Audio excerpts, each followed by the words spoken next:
Top 10 most legendary fights in One Piece.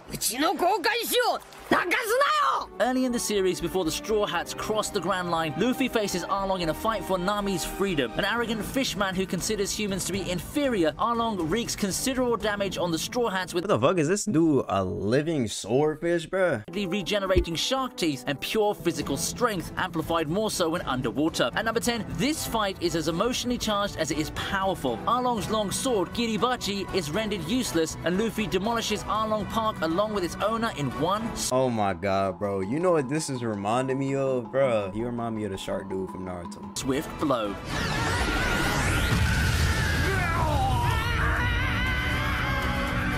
I think his name was Kisame or some shit.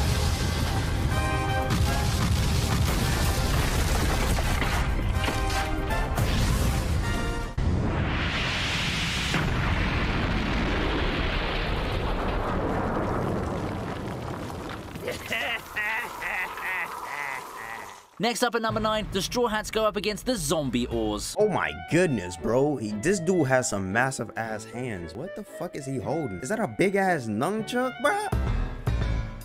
While Luffy is off looking for Moria, the Straw Hats take it upon themselves to fight Oars, who proves more than a handful. Undeterred, the crew pull off some of the most effortless and creative attacks. It's a rare joy to see the Straw Hats work so well as a team, when in almost every other case, they're off fighting solo. Even when Moria enters Oars' guts, and the Straw Hats seem to be fighting a losing battle, they never give up. Using all, they must analyze and find Oars' weakness, which turns out to be his right arm. With sunrise around the corner, the Straw Hats have bought just enough time for Nightmare Luffy to save the day. What the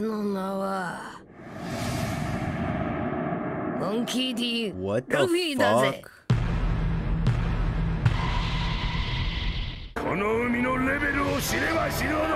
Somebody in my comments at the last video, they said this man Luffy is just like overpowered or something.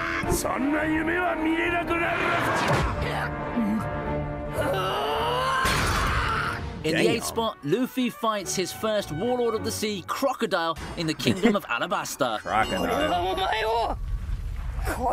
A man who's eaten the Sansan fruit, Crocodile is by all accounts invincible, more so because Alabasta is all desert. Not only do Luffy's attacks fail to hit Crocodile, the villain needs— Bro, with some of these characters, I cannot help but to think about Naruto, bro. He's made of sand. Gaara, he can do that sand shit. Does Poison Hook, he doesn't succumb to the scorpion venom that should have left him paralyzed. A running theme throughout the series, this time too, Luffy is fighting for his Nakama, Princess Vivi in this case. Even the cold-blooded Crocodile can't help but eventually be impressed by Luffy's resolve to surpass him to protect his friends, right before the young pirate blows him up to the sky, defeated.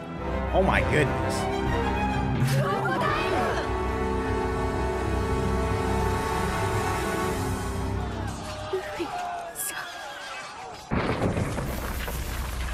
Coming in at number 7 are the only 2 lieutenants to make the ranks of the Supernovas.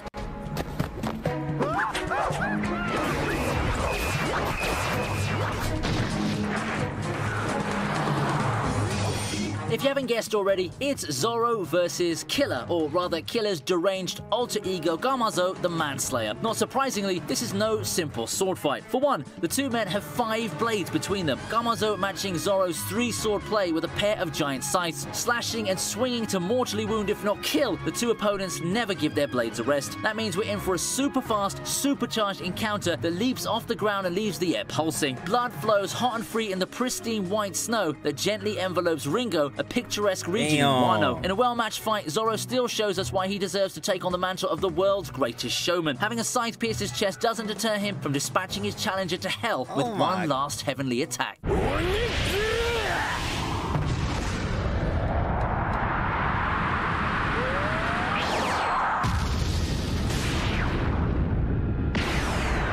I don't know what it is about this man Zoro, bro, but ever since I watched that first video where he was being all cocky and stuff, bro, I ain't gonna lie, Zoro, if I ever get into this show, bro, he just looks so fucking goated. Dude smiled after getting stabbed. What the fuck? Bro, just, I don't know. I just feel like he'll be my favorite character, bro. One Piece may be one of the biggest anime out there, but do you know that it can't be watched legally in some places?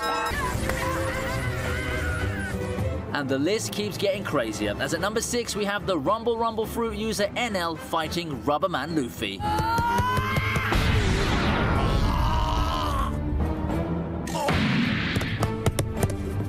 もしかしてルフィはエネルにとって世界でたった一人の天敵。 In the idyllic sky island of Skypiea, Enel reigns supreme as god with his lightning manipulation powers and mastery of mantra or observation haki, which allows him to predict his opponent's next move. But Luffy's yeah, buddy, you can't use lightning against rubber, bro. It ain't gonna work. Luffy about to beat your ass. abilities make him Enel's natural enemy and capable of negating his lightning bolts. An enraged Enel releases his most powerful attack, but the outcome is clear by now. Luffy pulverizes Enel, bringing the fight to a ringing end.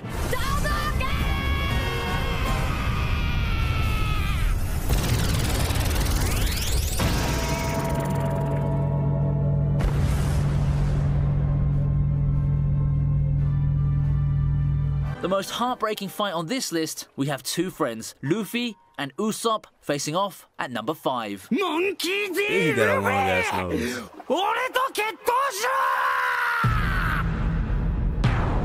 Why are they calling him a monkey?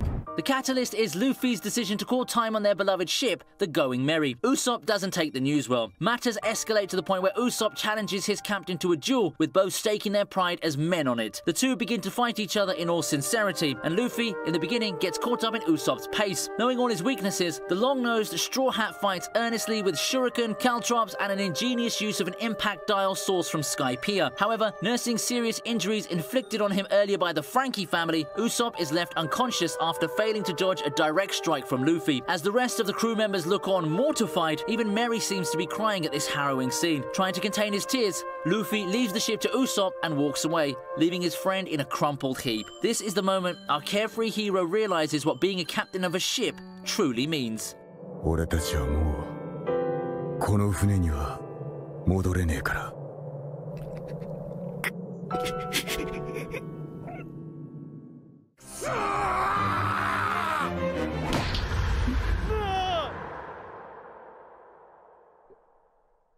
Dude look like Ging of Hunter x Hunter. Bro, I need to stop comparing. My bad, y'all.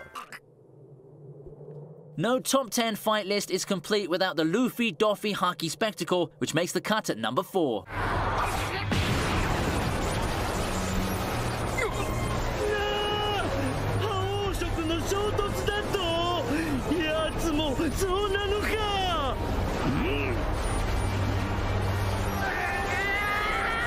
What begins as a 2 versus 1 fight is left to Luffy to settle after Doffy incapacitates Law. With both opponents wielding the same Conqueror's Haki, the level of power and destruction is off the charts. Deep crimson flames leap and explode each time the two tangle. But knowing Luffy, he never disappoints under pressure. And so Gear 4th is revealed. Biting into his forearm, Luffy's upper body expands and his armament Haki gleams a dangerous red. Accompanied by Kabuki dramatics, Bounce Man is the most visually striking of Luffy's level ups. In the end, it's Luffy's King Kong gun against Doffy's Haki-enhanced 16 Holy Bullets God Thread. Bro, how many fucking forms does Luffy have, bro? We all know who emerges victorious.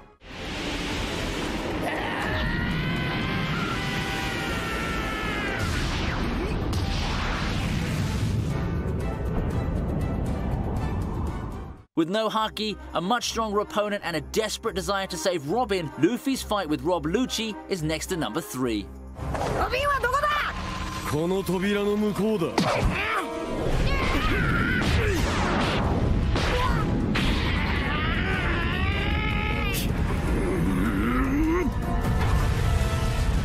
Having declared war on the world government at Enies Lobby, the Straw Hats appear stronger and more confident. But before they can reach Robin, they must get past the CP9 agents. The toughest of the lot falls on Luffy's plate. Lucci, a leopard-human hybrid, proves a formidable opponent. Up against Lucci's body-hardening technique, the captain of the Straw Hats struggles to keep up just with his second gear. A fierce battle leads to Luffy unveiling Gear 3rd. Blowing up his arm into a gigantic bone balloon, he smashes Lucci through a wall and onto a marine battleship. But Luffy can only use Gear 3rd for a minute, shrinking to the size of a child after his time is up. Lucci proves far too strong for Luffy, who is knocked senseless and seems to be out for the count. That's till Usopp throws down his Sogeking Ma, urges Luffy to stand up and fight back. A moment that sends shivers down our spines. It's the first time Usopp has faced Luffy as himself after their fight. Spurred on by Usopp, Luffy keeps standing till he eventually knocks out Lucci in an impossible turn of fortune.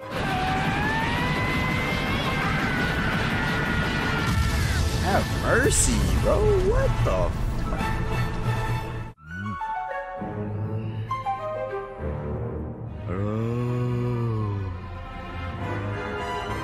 Chopper. Donuts! Yes, it's the sweet general Charlotte Katakuri versus Luffy in the runners-up spot.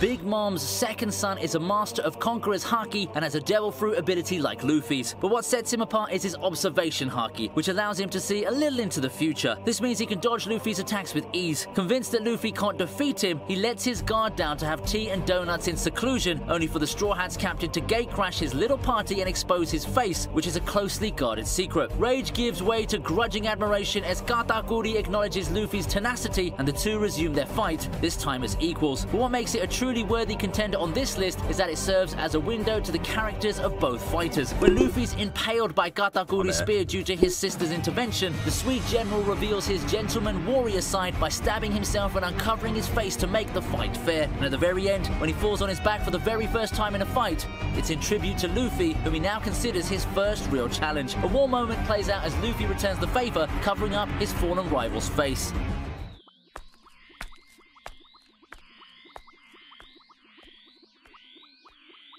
I ain't gonna lie, that's disrespectful as hell, bro. Does he come back to life though? That brings us to the top prize. And number one is Luffy, Law, Kid, Zoro, and Killer taking on not one, but two Yonkos in the ongoing Wano arc.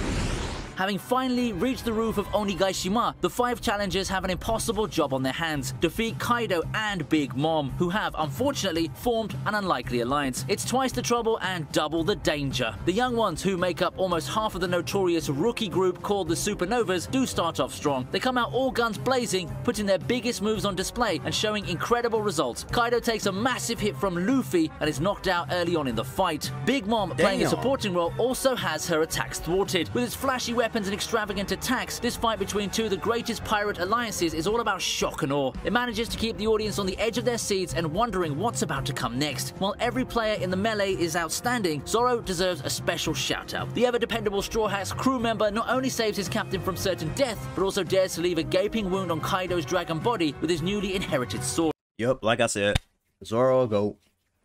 When I watch it, I already know this nigga about to be a GOAT, bro. Since the action is far from over and the last stills tease Kaido being provoked into unveiling a new and dangerous human beast form, the question on everyone's mind is, will the 5 challengers get out of this alive? Victory, I'm afraid, is still a faraway dream. Not that we should ever stop dreaming. I'm not gonna lie, bro. I cannot wait to watch this.